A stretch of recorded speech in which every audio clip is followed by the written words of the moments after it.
नमस्कार, good morning, जोहार। झारखंडी Hindi news में आपका स्वागत है। झारखंड की तमाम छोटी बड़ी खबर जानने के लिए चैनल को सब्सक्राइब, वीडियो को लाइक और झारखंड के आप किस जिले से वीडियो को देख रहे हैं या कमेंट में जरूर लिखें। चलिए जानते हैं आज की पहली और बड़ी खबर। 20,000 करोड़ रुपए के घोटाले को गिनवाकर हेमंत सोरेन पर भड़की बीजेपी, कहा राज्य को लूटने का ठेका लिया है। बीजेपी प्रवक्ता सैयद जफर इस्लाम ने 18 सितंबर को एक प्रेस कॉन्फ्रेंस कर इंडिया अलायंस को निशाने पर लिया। उन्होंने कहा कि 2014 से पहले देश को लूटने का काम किया, लेकिन मोदी सरकार आने के बाद नो करप्शन की नीति पर काम हुआ है। उन्होंने कहा कि दिल्ली में सरकार से जाने वाले विपक्ष दल अब राज्यों में लूट टारगेट कर रहे हैं। बीजेपी ने हमला बोलते हुए कहा कि झारखंड के सीएम हेमंत सोरेन को ईडी का समन मिला है, लेकिन ईडी के पास जाने के बजाय वो सुप्रीम कोर्ट में गुहार लगाने पहुंच गए हैं, जहां से उनको झटका मिला है। दिल्ली के अस्पताल से शिबू सोरेन डिस्चार्ज, रांची लौटे सीएम हेमंत सोरेन। मुख्यमंत्री हेमंत सोरेन सोमवार को दिल्ली से रांची लौट आए हैं। वह 13 सितंबर से ही दिल्ली में थे। उनके पिता शिबू सोरेन की तबीयत खराब थी। वह दिल्ली के सर गंगाराम अस्पताल में भर्ती थे। वहीं 18 सितंबर को सुप्रीम कोर्ट में हेमंत सोरेन की याचिका पर भी सुनवाई हुई। इसके बाद देर शाम सीएम रांची लौट आए। बताया गया कि शिबू सोरेन को अस्पताल से डिस्चार्ज कर दिया गया है, हालांकि वह अभी दिल्ली में ही है। धनबाद में बढ़ते अपराध के खिलाफ व्यवसायियों ने खोला मोर्चा, पुलिस को दिया 15 दिनों का अल्टीमेटम। धनबाद जिले में बढ़ते अपराध के खिलाफ सभी व्यवसायी सहित विभिन्न संगठनों के पदाधिकारियों व सदस्यों ने सोमवार को महासभा की। इंडस्ट्रीज एवं कॉमर्स एसोसिएशन के सभागार में आयोजित सभा में सभी वक्ता पुलिस की नाकामी पर जमकर बरसे। इस दौरान मनबड़ुओं व रंगदारों के कारण परेशान सबने जिले में अपराधियों के बढ़ते वर्चस्व और पुलिस की नाकामी के खिलाफ अपने अपने प्रतिष्ठान अनिश्चित काल के लिए बंद रखने का निर्णय लेने की बात कही।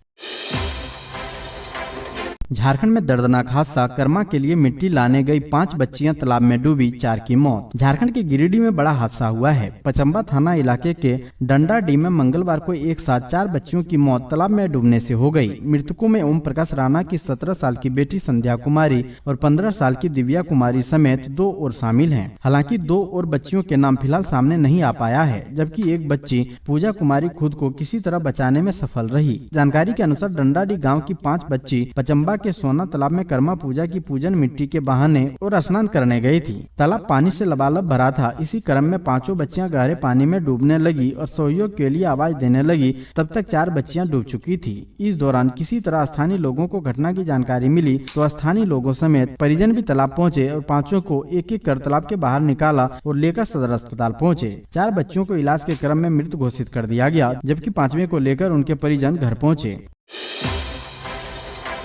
झारखंड के कुछ हिस्सों में बुधवार से अगले 3 दिनों तक भारी बारिश का अलर्ट। उत्तर पश्चिमी बंगाल की खाड़ी और उसके आसपास के इलाकों में निम्न दबाव वाला क्षेत्र बनने से झारखंड के कुछ हिस्सों में बुधवार से अगले 3 दिनों तक भारी बारिश होने की चेतावनी जारी की गई है। मौसम विभाग के एक अधिकारी ने मंगलवार को यह जानकारी दी। अधिकारी ने बताया कि निम्न दबाव का क्षेत्र बनने के कारण 22 सितम्बर तक मुख्य रूप से झारखंड के दक्षिणी, मध्य और पश्चिमी हिस्सों में मूसलाधार बारिश होने का अनुमान है।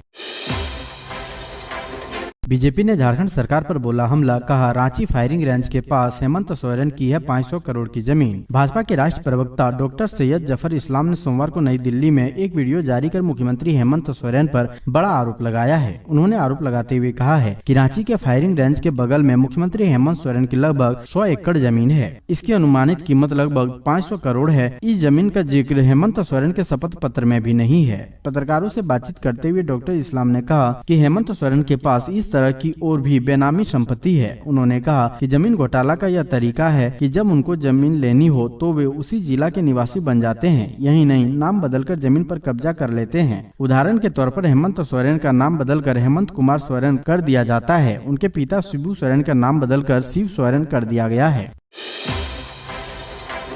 झारखंड के अस्पतालों में खत्म हो रहा है टीके का स्टॉक, सरकार ने बताई बड़ी वजह। सरकारी अस्पताल कोल्ड चेन प्वाइंट इन दिनों रूटीन इम्यूनाइजेशन से जुड़े टीकों की कमी का सामना कर रहा है। इसमें जापानी इंसेफ्लाइटिस वैक्सीन प्रमुख तौर पर शामिल है। जापानी इंसेफ्लाइटिस को चमकी बुखार के नाम से भी जाना जाता है। पिछले 1 महीने से रांची के सभी अस्पतालों में इसके वैक्सीन का स्टॉक पूरी तरह से खत्म हो गया था। रांची सदर अस्पताल में पिछले हफ्ते दूर दराज के इलाकों से आए कई बच्चों को इसका टीका समय पर पूरा होने के बावजूद नहीं लगा सका। 2 दिन पूर्व किसी तरह बाहर से लाकर इनके टीकों की स्टॉक को मामूली तौर पर उपलब्ध कराया गया है। इसमें भी सोमवार तक लापुंग में 10 और तमाड़ में 60 टीका ही स्टॉक में उपलब्ध थे।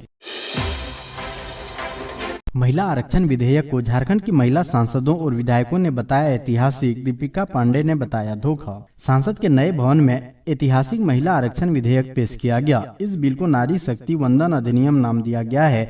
इस बिल को कानून मंत्री अर्जुन राम मेघवाल ने लोकसभा में पेश किया। इस बिल पर बुधवार को लोकसभा में सुबह 11 बजे से चर्चा होगी। प्रधानमंत्री ने कहा कि यह बिल महिलाओं को और सशक्त करेगी। महिला आरक्षण बिल के पेश होने पर झारखंड की महिला सांसदों और विधायकों ने खुशी जताई है। राज्यसभा की सांसद और झारखंड मुक्ति मोर्चा की नेता महुआ मांझी ने महिला आरक्षण विधेयक पेश किए जाने पर खुशी जताई और इस बिल को ऐतिहासिक बताया। वहीं अन्नपूर्णा देवी लोकसभा में पेश किए गए महिला आरक्षण बिल को केंद्रीय शिक्षा राज्य मंत्री और कोडरमा की सांसद अन्नपूर्णा देवी ने महिलाओं के लिए सम्मान बताया। झारखंड के मांडर विधानसभा सीट से कांग्रेस की विधायक शिल्पी नेहा तिर्की ने लोकसभा में पेश किए गए महिला आरक्षण बिल का स्वागत किया है। उन्होंने कहा कि महिला आरक्षण बिल बहुत लंबे समय से पेंडिंग था। वहीं महागामा विधायक दीपिका पांडे सिंह ने लोकसभा में पेश किए गए महिला आरक्षण बिल को महिलाओं के साथ धोखा बताया है। उन्होंने कहा कि सांसद के विशेष सत्र में जिस उम्मीद के साथ इंतजार किया उस पर केंद्र सरकार खरा नहीं उतर सकी। उन्होंने कहा कि सरकार की नीयत और नीति साफ होती तो 2024 में इसका लाभ मिलता।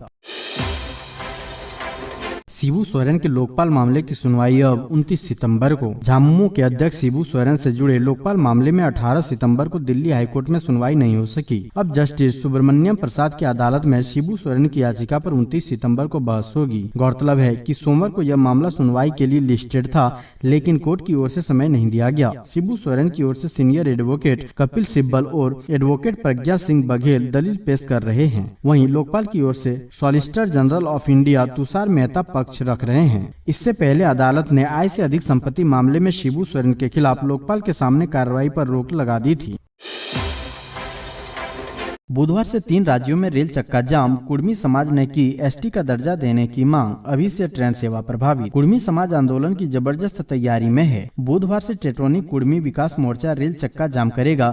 ये लोग एसटी का दर्जा देने की मांग कर रहे हैं। आदिवासी का दर्जा देने की मांग को लेकर कुर्मी समाज एक बार फिर गोलबंद हो गया है। टेट्रोनिक कुर्मी विकास मोर्चा ने 20 सितंबर से झारखंड के Muri railway station, Gomo railway station, Nimdi railway station और घाघरा रेलवे स्टेशन के अलावा पश्चिम बंगाल के खेमासूली रेलवे स्टेशन और कुस्तोर रेलवे स्टेशन के साथ साथ ओडिशा के Harishchandrapur railway station, Jaraikela railway station और धनपुर रेलवे स्टेशन पर रेल चक्का जाम आंदोलन की घोषणा कर दी है। झामुमो ने बीजेपी के आरोपों का दिया जवाब, कहा सीएम की सारी जानकारी पब्लिक डोमेन में छवि खराब करने की हो रही कोशिश। झारखंड मुक्ति मोर्चा के महासचिव सह प्रवक्ता विनोद कुमार पांडे भाजपा के आरोपों पर पलटवार करते हुए कहा है कि मुख्यमंत्री हेमंत सोरेन की जो भी संपत्ति है वो पब्लिक डोमेन में है। मुख्यमंत्री हेमंत सोरेन ने चुनाव आयोग, इनकम टैक्स सहित अन्य केंद्रीय जाँच एजेंसियों को अपनी और पूरे परिवार की संपत्ति का पूरा विवरण उपलब्ध करा दिया है। उन्होंने कहा कि बार बार मुख्यमंत्री हेमंत सोरेन और उनके परिवार की संपत्ति के संदर्भ में तथ्य विहीन आरोप लगाकर भाजपा सरकार के आदिवासी मुख्यमंत्री की छवि खराब करने का षड्यंत्र रच रही है। झामुमो ने कहा है कि सियासी मैदान में बुरी तरह परास्त हो चुकी भाजपा राज्य में गठबंधन की सरकार बनने के अगले दिन से ही आदिवासी मुख्यमंत्री और उनके परिवार को बदनाम करने का स्वांग रच रही है। जयराम महतो ने भरी हुकार, 2024 में होगा बदलाव, झारखंडियों को मिलेगा हक, हेमंत सोरेन सरकार पर साधा निशाना। झारखंडी भाषा खतियान संघर्ष समिति के केंद्रीय अध्यक्ष टाइगर जयराम महतो ने ईईएफ मैदान टाटी सिलवे में आयोजित जनसभा को संबोधित करते हुए कहा कि झारखंड के मूल निवासियों के हक व अधिकार छीनने वाले अब नया ठिकाना ढूंढ लें। झारखंड के लोग 2024 में बदलाव के लिए तैयार हैं। जयराम ने बदलाव संघर्ष सभा में कहा कि राज्यवासी अपनी भाषा, अपनी पहचान, विस्थापन एवं नियोजन को लेकर संघर्षरत है। फिर भी सरकार उनकी आवाज को दरकिनार कर 60-40 हकमार नीति के तहत नियुक्ति प्रक्रिया में व्यस्त है।